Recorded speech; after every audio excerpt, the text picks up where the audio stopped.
Assalamu alaikum. Hello everyone. Welcome back to my another video. In this video, how to move part of an image to another image in Photoshop. Okay.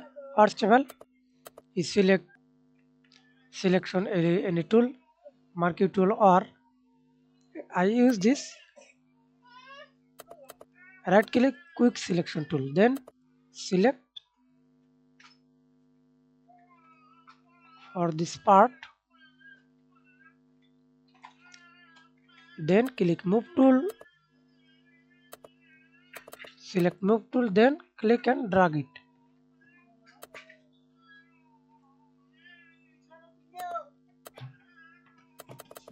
Press Ctrl to resize, hold shift or resize, fix size.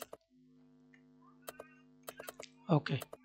Now we can see this move part of an image to another. Thanks for watching video. Please subscribe to my channel, like, comment, share.